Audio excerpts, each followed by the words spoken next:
À 3000 mètres sous l'Atlantique, au large du désert marocain, une montagne dort, un géant volcanique de 3400 mètres de haut.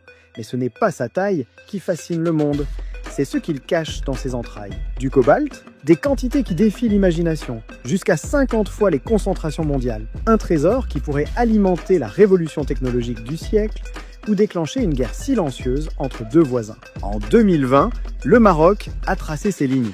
Deux lois fondamentales ont délimité ses eaux territoriales et sa zone économique exclusive. 370 km de souveraineté reconnue par le droit international. Et au cœur de ce territoire maritime, le mont Tropique. Un acte juridique qui semblait définitif jusqu'à ce que la science révèle la valeur abyssale de ce relief. Ce métal bleuté n'est pas un minerai comme les autres. Il est dans les batteries des voitures électriques, les turbines des éoliennes, les satellites espions. Sans cobalt, pas de transition énergétique, pas de domination technologique, et dans un monde qui en réclame toujours plus, contrôler le mont Tropique, c'est détenir une arme géoéconomique. Quand Madrid a compris l'enjeu, elle a réagi vite. Des missions scientifiques ont sillonné les eaux, des arguments juridiques ont été tissés. Et finalement, une demande a été déposée à l'ONU, étendre le plateau continental des Canaries pour engloutir le mont Tropique dans la souveraineté espagnole. Un coup audacieux, un coup qui ressemble à un défi. Pour Rabat, c'est une trahison, une violation du principe de bon voisinage, d'autant que le mont Tropique est bel et bien dans sa zone économique exclusive. Face à cette offensive, le Maroc ne se contente pas de protester.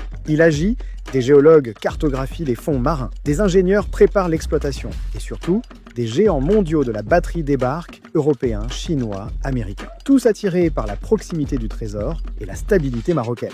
Une manière de transformer la richesse potentielle en levier économique concret. Aujourd'hui, Rabat et Madrid cherchent un accord, un compromis gagnant-gagnant pour exploiter ce filon sans sacrifier la souveraineté. Mais l'enjeu dépasse le cobalt. C'est un test. Celui qui transformera ces richesses abyssales en puissance stratégique, sans aliéner ses partenaires, dominera l'économie de demain. Dans l'Atlantique, une nouvelle course aux métaux a commencé. Et cette fois, le Maroc a déjà plongé le premier. Cette compétition pour les ressources profondes nous rappelle à